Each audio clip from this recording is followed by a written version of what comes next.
So we all know balancing work and home life can be difficult. But think about this. Try doing it in the face of adversity. It can be almost impossible. But that's what the Beau Rivage nominees had to do last year. August 29th, 2005. For many Americans, it's a day that will always be remembered. It's the day that Hurricane Katrina ripped through the Gulf Coast.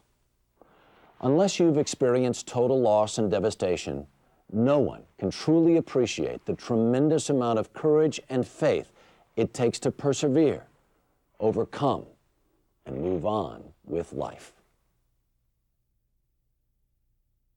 We are also under the extreme danger of tornadoes in this area. You know, it can be touch and go here. We've certainly seen the metal sheeting fly off some of the warehouses behind us. I wanted to have a record of what a hurricane looks like. On this Gulf Coast, we've been through several different hurricanes. As soon as the Beau Rivage goes on alert to have a storm hit and they talk about shutting down, we have already preloaded everything up on something that moves. I worked the night before and was pretty much in charge of getting players out of the gaming area. They did not want to leave. They didn't even think anything was really going to happen. I stayed there and prepared for what we thought was going to be like George, I guess, you know, just that we're going to be off 2 or 3 days. Well, we had kind of packed up some stuff from the last threat. We thought Katrina was going to be big and fly by us, not really that big of a problem. Katrina had reached Category 4 at that time, and it was pretty clear that we had to get our stuff packed up and out.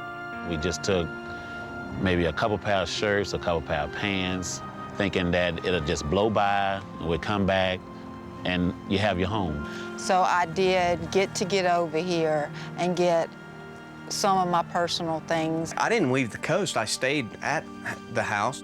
We went to Louisiana, to Shreveport, to stay with my in-laws. We was just boarded up and stayed there the whole time and listened to what was going on and what was happening. Then we decided we'd get it in the back bedroom. I have a huge closet there, you know, and just kind of hope for the best because it was too late. Katrina wasn't even supposed to get here. It was supposed to turn and hook to the Panhandle. Little did we know it was going to be this bad. When I heard it was that bad, that we would be coming back to nothing. It just kept on and on and on. It was just like it was never going to stop. This is downtown Biloxi here, looking back towards the Beau Rivage and that area. The first time I saw any of Biloxi that I recognized on camera, it was when I saw the Beau Rivage. Sorry. Because it's heartbreaking. It's heartbreaking, it really is. Because like I say, TV don't do it any justice, as you know. You've got to see it to believe it. Coming back down the highway, I've seen trees thrown, boats sitting on top of trees, and I was saying to myself, Jesus, what Biloxi look like? It just scared me to think that there was that much water here in Biloxi. And the first thing I thought of was all of those people that usually ride the storms out, and they don't leave because their houses stood through Camille and Andrew. It took a day for them to clear the roadway for us to get out here. I come this way through the stop sign, and when I got to the stop sign, the trailer was there, my home was there. So I drove up in the driveway and I unlocked the door. And when I unlocked the door, it looked like a bomb had went off. Everything was gone. And when I got here, it just looked like the Wizard of Oz. Houses was sitting in the middle of the road. Some houses was wiped off at just a brick slab. And when I come here, I just want to just break down and cry because, you know, you don't have any place to go. So that following morning, yeah, again, I had to get it, you know, we went over to the family, you know, because I was so scared about my grandchildren. Well, they had a tree, you know, fall onto their house. We spent 2 weeks without electricity, and we all stayed huddled in one house between my mother and father and my immediate family. All the casinos took a tremendous hit. Many, many jobs lost, many jobs. And I think that's the, one of the devastating things too. The Beau Rivage is shut down, and I no longer am doing what I've been doing for 20 years. A lot of employees right now, they're drawing their unemployment. If they happens to be a dealer, they're now doing construction work.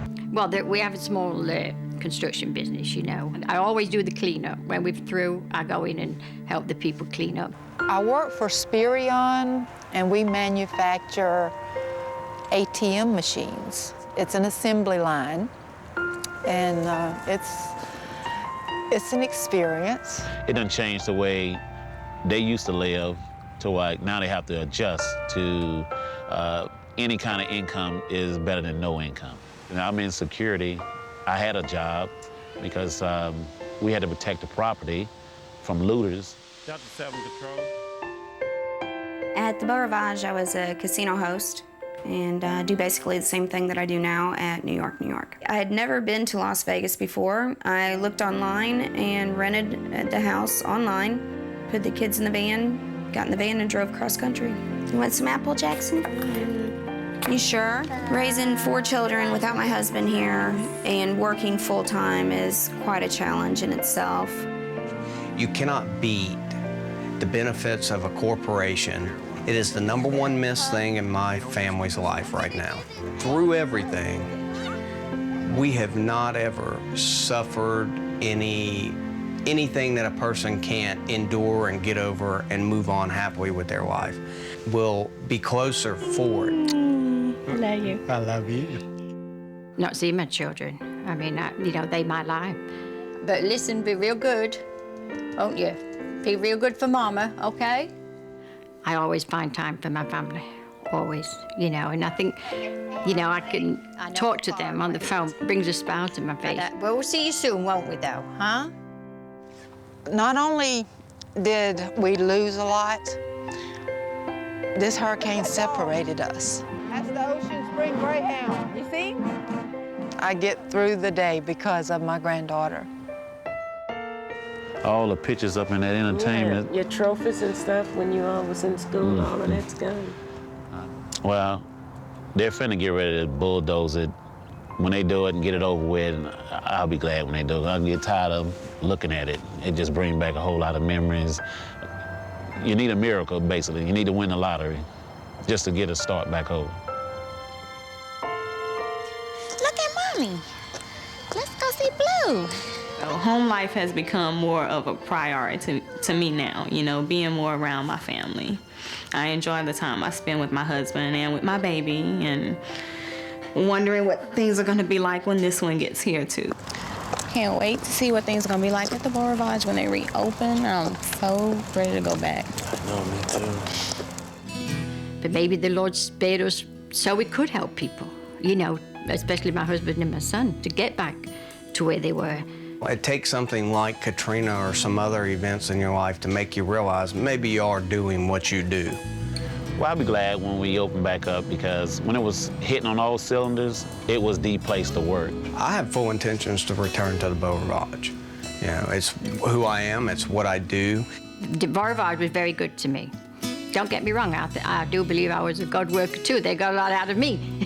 And when you have somewhere stable like the Beau Rivage to work and you can rebuild. It's a beautiful place to work.